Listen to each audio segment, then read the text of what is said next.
am nañu joie.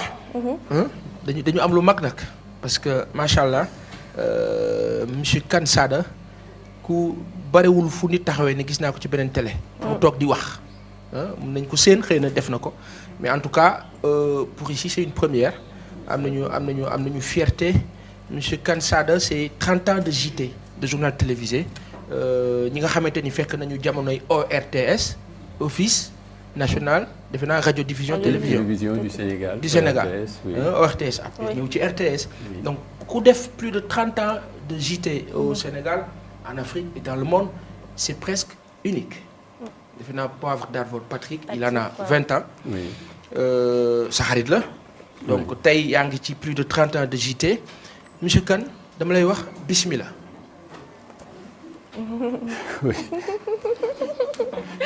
dama lay wax bismillah wax la ne la aksil ak jàmm di la wax lan nga yëg bi ngay dugg si fii tey. mais li ma yëg mooy de la joie kontaan ñëw parce que yow Paasan personnellement yow suma xarit nga ah maa ngi la xamee temps bi ma yoree amee communication Enda Tiers Monde on a beaucoup collaboré defe naa yaa ngi doon liggéey avec le populaire et puis ma gis ni aussi sur le plan professionnel bon ku nekk ngiy topp yoonam yow aussi yaa ngi topp sa yoon bañ ko wàcc ça me fait plaisir aussi c'est la première fois moo tax ma ne la ñu may invité télévision du Muslim parce que dama jàpp ni j'ai un métier qui m'expose déjà en suma métier def ma kii donc du ma ci dolli leneen tu vois et puis bon je dis que man je fais des émissions yor naa benn télévision boo damay jàngale ay étudiants journalisme ak yooyu donc vraiment xëy na waraguma nekk ñu may invité naan ma waxal lii mais nag comme que télévision nga ma woo et c'est ma vie c'est ça qui m'intéresse et que yow yaa ma woo j'ai dit bon volontiers je viens répondre à cela. tout l'honneur alhamdulillah jërëjëf. et puis échanger je dis c'est bon d'échanger avec des gens qui sont je dis toujours à mes étudiants man kenn rek laa am naa lu ma leen di indil mais vous êtes plusieurs yéen mën ngeen ma indil lu bare damay jël ci yéen donc c'est comme ça moi je crois pas à nit ki nga nekk rek am sa xam-xam yaa ko di ko sotti si nit ñi non je crois à l'échange on apprend de partout de tout le monde loolu la. ça fait plaisir en tout cas mën nañu tey jii nii dafa am xam nga assiette dafa am li ñuy wax ci àdduna. dañuy wax léeg-léeg ñu ne mag mat na bàyyi ci réew. léeg-léeg ñu ne kilifa dañu koy wormaal. te ci loolu la ñuy dox ci loolu la ñu nekk donc aujourd'hui dañuy wax ne que le fait d'avoir monsieur Kane Sada ci plateau bi baax na ci ñun ñëpp parce que dañuy jàng ci moom lu bare. baax na ci ñi ñuy seetaan aussi ñu découvrir ko ci beneen facette. defe naa amul benn sénégalais peut-être bu xam monsieur Kane Sada jege ko mais à part ñi nga xam dañ koy gis ci télé bi ñi ko ci mës a dégg mu wax wolof gëw ma ne bare na wala bu amul. donc ça aussi honneur la pour ñun. ñu préciser ko mais wax rek ne ñu ngi jàkkaarloo koo xam ne dañu bëgg mu wax ñu tey lan mooy télévision monsieur Kane lan mooy télévision. lan mooy télévision. alors télévision c'est un médium télévision outil la boo xam ni pour tas xibaar n'est-ce pas joxe information outil aussi pour wane divertissement comme ni ñuy wane chanteur yeeg yeneen télévision la télévision sert à montrer télévision pour wane li nekk si ñu dund moo xam lu baax la moo xam lu am njëriñ la en tout cas pour wane maintenant problème bi mooy liñ ciy wane man ma ne foofu le choix bi nekk seet liñ ciy wane li ñu ciy wax mais au départ la télévision sert à montrer wane li ñuy dundee li ci am voilà d'abord ça. et aujourd'hui ci définition boobu damay bëgg ñu delluwaat tuuti ginnaaw def historique. mooy monsieur Kane naka la duggee RTS. comment ça s'est passé la première fois nga def JT loolu dañ ko bëgg a dund comme moment. alors la première fois ma def JT du ma ko fàtte mukk et je ne sais pas parce que bi ma toogee. ñu jox ma top 5 4 3 2 0 kii c'est comme si c'était ma respiration dafa arrêté et pendant très longtemps. C'était en quelle année?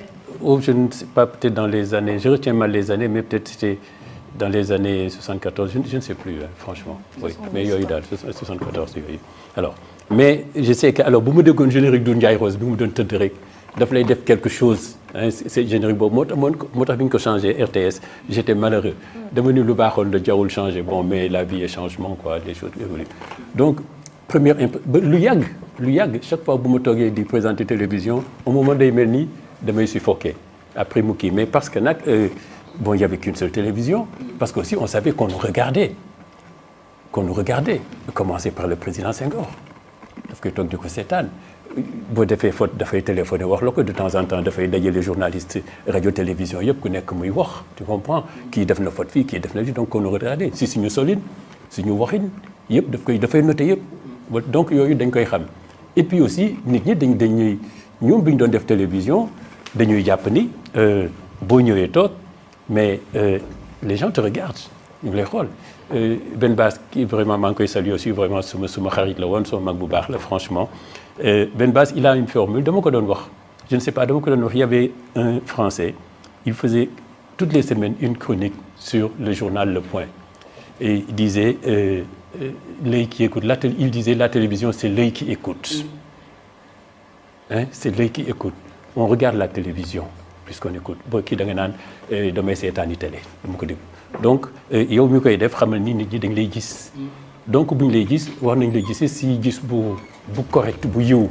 je veux dire parce que la télévision dafay diminuer ça tout yëpp daf koy yokk boo defee geste daf koy yokk boo yuuxoo daf télévision sax moomul yuuxu télévision c'est un médium chaud il faut être froid la radio c'est un médium froid il faut chauffer à la radio télévision moomul loolu voilà donc yooyu yëpp ngi si le ton di nga kii donc ñoom bu ñu ko doon def dañu xam ni et puis aussi on est une équipe boo xam ni on savait qu'on nous jugeait on nous regardait et puis chaque fois bu ñu ñëwee di def journal tu te dis je vais réussir ça bu ñu defoon journal def ay fautes. C'était un challenge. Oui mais on n'avait pas de rivalité c'était une équipe dañu kii woon kii ah oui su ma kii wu démb bi def nga faute bi ñu reetaan ci yooyu donc c'est comme ça qu'on travaillait en groupe quoi. Et moment boobu il y avait qui on se rappellera de Yves Jacques Sow. Oui alors il faut dire que moi je dis toujours il faut rendre à César ce qui est à César le premier présentateur télévision au Sénégal c'est Mamadou Abdoulaye Fofana moo ko fi jëkk def Mamadou Abdoulaye Fofana temps yooyu sax c'était alors mais ki ko mos a suma grand bu baax la nekkoon na conseiller Senghor ki ko mos a bëgg def télévision c'était Ibrahima Dem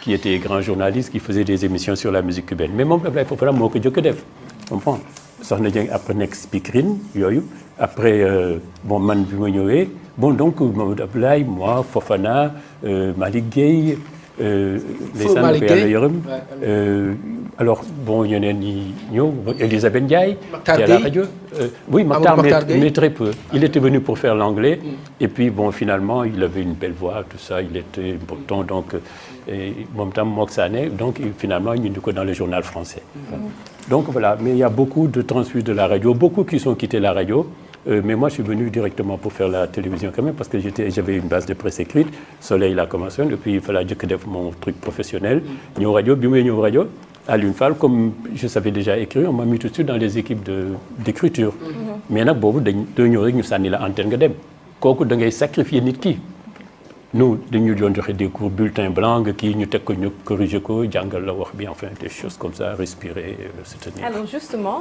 parce que on a l'impression qu'il y a une différence entre à l'époque la présentation du JT à l'époque par rapport à la télé nationale qu'il y avait ici et puis il y avait une seule télévision aujourd'hui on en a 14 bu ëppul sax donc différence boobu donc on voit de jour en jour présentation JT bi il y a plus de journalistes plus de présentateurs donc quand si vous deviez faire par exemple une comparaison ou bien la différence entre la présentation d'avant et celle d'aujourd'hui ça lan mooy différence bi.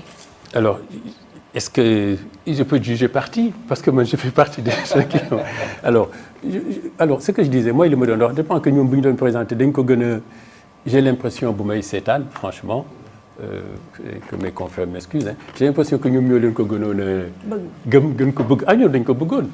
ñoom dañ ko on dit que la télévision c'est notre vie moom la ñu bëgg personnellement je t'ai dit on m'a proposé des tas de postes ñu naan sax bëggul dara si bëgg naa dara mais j'ai fait c'est ça que j'ai envie de faire c'est ma vie c'est moom laa bëgguma leneen je leur dis nommer la fille voilà donc ñoom dañ ko bëggoon xëy na aussi ñi fa doon dem dañ ko doon bëgg mais peut-être que duñu même dans le journalisme des gens à un moment à la croisée des chemins toog ñu ma kii je vais faire ça non booy def leen da nga koy bëgg loo bëggul doo ko def bu baax parce que doo doo ko jox li nga koy war a def da nga koy gëm bëgg ko il faut nga bëgg ko alors c'est ça peut-être la différence bi. Il y a une évolution quand même parce que autant bu ñu la wanee journalu démb ñu wan la journalu tey on dirait que ci gestuelle bi ci l'intonation la façon de parler que am na évolution am na changement. C'est-à-dire parce que autant à la télé on dirait que dañu rigide donc c'était plus institutionnel. Aujourd'hui il y a beaucoup plus de mouvement. Il y a beaucoup nit ñi dañoo bàyyeeku plus. Oui, bien sûr. Qu'avant. Oui. Parce qu'avant c'était plus sérieux. Avant c'était plus sérieux peut-être. Oui, sérieux. Et c'est conseillé aussi d'être plus sérieux. Sérieux sans être grave. On peut être sérieux sans être grave. Il ne faut pas tomber dans la gravité, mais il faut être sérieux. Le journal est sérieux. Mais je disais, le journal, qu'est-ce que c'est? C'est raconter l'information. C'est ce que j'ai dit à mes étudiants. Un journal, c'est pas venir, c'est raconter ce qui se passe. Raconter, nit ñi mën ko dégg. C'est-à-dire dans booy def journal par exemple dans un style le plus simple possible c'est ce que j'ai dit bu fekkee yow par exemple ngay présenter journal ngay joxe nouvelle nit ki taxaw une seule seconde di laaj qu'est-ce qu'il a voulu dire kooku ñàkk nga ko parce que doo dellu si donc li ngay wax dafa war a leer nañ clair simple yomb a dégg kenn waru ci voilà. Lam-lam. C'est ça. Oui, lam-lam. Mais alors nous, c'est vrai, nous on a été formés comme ça, on nous a appris à mettre le veston, la cravate, travailler comme ça. Il y avait Senghor aussi qui était très regardant. Je me rappelle une fois, Bigaye commençait à se lire Wolof, alors il nous reçoit, il va dire mais un de ses conseillers, donc mais Monsieur le Président, est-ce que ñi ñëw du sol, est-ce que ñi def journal léeg-léeg c'est Abdou Mamoud Abdoulaye foofu de temps en temps mu sol yére wolof yooyu ñëw Senghor a dit mais c'est toléré. Terewuñ ko mais c'est toléré, bon ça veut dire ce que ça veut dire, on a compris comme ça. Donc nous on a été formés comme ça quoi, franchement. Bon xam ñu on te disait tu te tenais bien, tu tuerais ta veste bien nga toog si pour qu'il n'y ait pas de faux plis de la veste, tu tiens droit, bon voilà yooyu la ñu jàngal. Mais justement, c'est-à-dire que moi peut-être une petite contribution simple, moi que ce sérieux-là exigé a conduit au mythe. C'est-à-dire que ci sérieux bi, il y a eu un mythe qui a été développé et c'est ce mythe-là. Par exemple, moi je me rappelle vraiment Bambin xale damay daw seetaan Monsieur Kane Sada, Elisabeth Ndiaye sunu yaay boobu, Mamadou Malaye Diop, Amadou Mbaye Loum, Ablaye Fafana et cetera xale Yves Jacques Sow dañu dem ba culturellement ñu façonné wu ak loolu et ça nous a même aidé dans notre éducation socio-scolaire mais disons que mythe boobu justement le danger mooy que dañ ko perdre c'est-à-dire que aujourd'hui je ne vois pas un journal télévisé qui fait courir actuellement au Sénégal, c'est mon avis. C'est-à-dire que amul benn JT boo xamante ni nit ñi dañuy daw ne nangam. Maintenant le JT est plus fait dans un style de faciès où on se dit diw rafet na. À un moment donné, alors que l'information bi nga xamante ni moom lañ ci war a mun jëlee mooy li mu wax ne l'information qui est racontée ñun ñu koy jotee ni mu biewee pour ñun foofu la différence bi nekk. Moi j'avoue que personnellement journaliste yu jëkk yi les présentateurs d'avant ñoo ma gënal yu tey, c'est mon avis. Merci de dire ça. C'est son avis. En même temps peut-être avant ces technologies bi demewul woon noonu à cette période-là. Je ne sais pas si vous aviez des prompteurs ou bien da ngeen doon lire. On n'avait pas de prompteur. Alors c'est l'avantage. Il y a des gens, je pense que Mourouzi qui faisait le trésor n'aimait pas le prompteur. Ça dépend. Le prompteur quand même ça t'emprisonne. Voilà lol. Donc nous on écrivait nos textes à la main, mais l'avantage qu'on avait, on les comprenait. Le prompteur, s'il est planté, si tu ne sais pas ce qu'il veut dire, tu es planté. Et ça, c'est tragique, c'est dramatique. Et puis le prompteur, il faut savoir le lire. Parce qu'en fait, à la télévision comme à la radio, les textes, on ne les lit pas, on les dit. Ce n'est pas pour rien qu'on dit journal parlé. Quand on le dit. Donc le ton est important. Être persuasif, convaincant, li ki ngay wax mu gëm la. Même bu fekkee yaa ngi koy yoo xam ne taxul moom la gëm. Et encore que le prompteur, il faut que lañ ciy bind nekk lu baax. Ah oui, non. Mais évidemment, parce que ni ñuy bindee même chose boo ko bindee presse écrite nga bind ko pour la radio bind ko télévision dafay ute. Ça passe pas. Oui, parce que télévision dafa am tu parles directement à l'oreille de la personne. Il faut le style oral. Parler. C'est tout un art en fait. Oui, bien sûr. Donc loolu la télévision nekk na à part daal et puis xam ni c'est l'image qu'on privilégie. c'est l'image. Ça, je dis, comment dire ça? Oui, il ne faut rien qui puisse distraire l'œil. waroo def lenn loo xam ne surtout ci jigéen ñi def télévision léegi ngeen baal ma waruloo ci léeg-léeg ci góor ñi aussi waroo def lépp loo xam ne nit ki waaw lii lan la ba nga xam ne attention daf fay nekk tu vois bu dee ay bijoux war na nekk très simple excusez-moi warul Facebook ba nga xam ni kii yëpp daf ciy nekk noonu daal yooyu yëpp ngi parce que rien ne doit solliciter l'œil en fait. Il y a le côté institutionnel du JT, on le dit tout le temps, voilà, c'est institutionnel. Mais aujourd'hui, mode d'habillement, on va revenir là-dessus parce qu'on voit que sur JT, tamit, on s'habille du n'importe comment. Hein.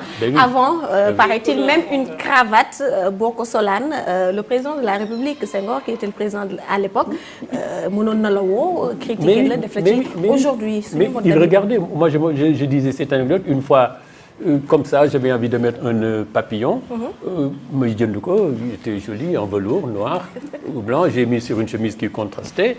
Mais quand j'ai mis ça, bon, moi j'ai la chance d'avoir été vraiment le présentateur préféré du président Senghor. Hein, quand il recevait tout le monde, le meilleur d'entre vous, c'est ça. C'est un avis personnel, mais ça m'a fait de la fierté quand même, comme Worko. Alors, le lendemain, c'est Djiboka qui était ministre de l'Information. M'a fait venir, mais le président Senghor a regardé hier le journal. Il a dit, mais ça, quand qui vous me taquez le nœud papillon qui. Tout de suite, je frappé. Oui, c'était trop visible. C'était du noir sur blanc. Donc, il ne faut rien qui puisse distraire l'œil. Mais c'est dommage. Quoi. Mais on ne va pas à la télévision pour étaler de. La beauté. C'est la beauté. Non, surtout, franchement. Ça doit être sobre. Oui, ça doit être sobre.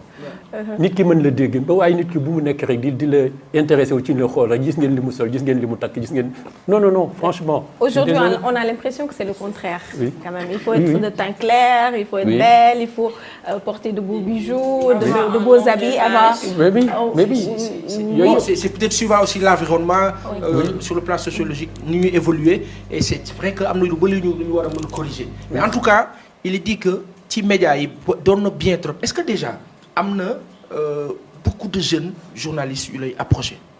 Oui, vraiment beaucoup. Je me rappelle Le Moine, quand il était au CESTI aussi, il m'a présenté beaucoup, parce que quand il venait, pourquoi on fait de la télévision parce que ça, bon, j'ai des exemples courants, oui, beaucoup. Parce qu'il s'intéresse à la télévision, il s'intéresse à l'écriture, sur le livre, oui, beaucoup. Actuellement, vous êtes professeur dans... Oui, alors, je donne des cours de... pratique JT, comment on écrit un journal, technique de l'interview aussi, parce que l'interview aussi, je dis, c'est un interrogatoire. Donc, moi, personnellement, l'interview, ça sert à recueillir des informations par un questionnement. Mais les questionnements, ce n'est pas un interrogatoire, comme qui nous dit pour police, est-ce que. Et puis se documenter d'abord. Donc, on contre l'interview pour pour Wanyiko, moi, j'ai dit, c'est regrettable. On le voit souvent. Oui. Et je leur dis, mais documenté wu ci lu mu tuuti mais mu wóor la ni ki nga woo di ko wax moo la ko gën a xam fuuf. yooyu yëpp il faut de pratiquer ça ki ngay woo interview c'est pas un ennemi. C'est en fait à la limite c'est l'acceptation. De ki nga xamante ni da nga ko woo pour jël ci moom xam-xam. Oui, moi en tout cas mes interviews c'est ce que je conseille à mes étudiants. Je dis moi mes interviews j'en fais une conversation. Quand tu mets ton invité à l'aise il est excellent. mën nga ko def yenn questions yi wala yenn kii dafay bloqué. Quand tu le mets à l'aise il te donne tout il sort tout. Mais yenn yi bokkee dafay yàkkamti génn foofu li muy wax du la ko wax.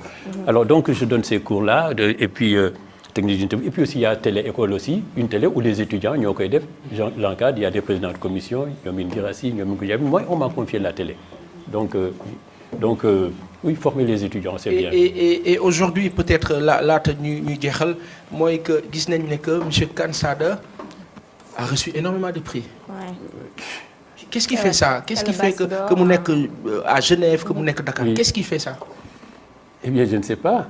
Je sais que la première fois Guy Lathiam était directeur général, quand on m'a donné l'ordre du Lion, Diouf, j'ai dit vraiment, ils ont dû se tromper. Parce que, parce que je ne faisais pas partie des gens, de me taguer, quoi. Je veux dire, je fais mon travail comme ça. De m'attaquer, de me taguer aussi. Tu comprends? Alors, comme ça, donc je me dis, mais oui, bon. Ensuite, oui, j'ai eu ces prix-là. Je ne sais pas. La longévité, l'expérience, la capacité à faire. Oui, j'ai essayé aussi de travailler sans éclat, je veux dire. J'ai beaucoup aimé, Souleymane Thiam peut-être, il avait fait un article sur moi que j'ai beaucoup aimé.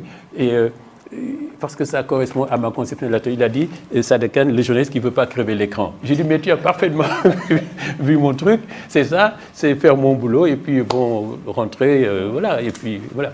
Une question subsidiaire de 2 secondes peut-être. Elisabeth Ndiaye. Elisabeth Ndiaye, Jackson. elle est ici. Elisabeth Ndiaye, je veux dire qu'elle était ma journaliste préférée. J'adorais le ton de sa voix, l'intonation. Voilà. Il y a eu Malik. Oui, tu vois. Oui, j'adorais Elisabeth Ndiaye. Moi, elle est là, tout le monde est là. Il n'y a que Malik Gueye qui est décédé, n'est-ce pas? Amadou Mokhtar Gueye. Amadou Mokhtar Gueye aussi, dans le crash d'avion de Blondin, parce qu'il était aux Nations Unies. Mais tous les autres sont là. Il y en a qui dégantent. Oui. Mais mon grand ami, c'est celui que j'entends beaucoup, c'est mon grand matheux préféré, Jérôme Diouf. D'ailleurs, je l'ai amené, il donne des cours là où je donne des cours, et puis télé-école, je l'ai appelé avec Thomas Aïssi. D'ailleurs, on va faire la cérémonie d'inauguration, et il y a un prix international qu'on va me donner pour la présentation JT, justement. Machallah. Oui, pour la présentation JT, parce qu'il pense que... Mais c'est un record. Pape d'Arvor, quand il est venu, on a fait une émission, ambassade de France, il me dit, mais comment vous avez fait? J'ai dit, j'ai rien fait, j'ai travaillé. Bon, parce qu'il était étonné que je fasse 30 ans de télévision. Et encore, peut-être que Amné me perd, parce que avant, bon, commencer en RTS, tout de suite, cette décision de nous. Mais je dis globalement 30 ans, le regard, c'est beaucoup plus. Marie l'a fait, j'ai fait, avec ce que j'ai continué l'impression. Normalement, en 2019, c'était aussi, aurait eu 40 ans, tu comprends? Donc, oui, parce que bon, il faut travailler. On est très fiers de vous avoir reçus. Oui. Merci surtout pour l'honneur d'avoir accepté cette invitation. Parce que littérature, mais il faut qu'on lui pose la question de regard, empreinte, impression, entretien. Donc, il a parlé un tout petit peu de ses 40 ans de télévision, entre guillemets, au total. Pour regard, journal télévisé, aussi émission littéraire, Sadekane et la littérature. Une grande histoire d'amour. Oui, une grande histoire d'amour. Même un amour, oui, vraiment passionné. Et comme Moumargué quand le duc de Lezun disait qu'il aimait Saint-Louis avec fureur. Bon, parce que moi, j'avoue que j'ai été lors de métier Yaroudal, franchement. Même pour parler français, nous on a eu de la chance vraiment, si nous papa devenu dans le lac français, nous avons un livre, il fait qu'il faut des journaux.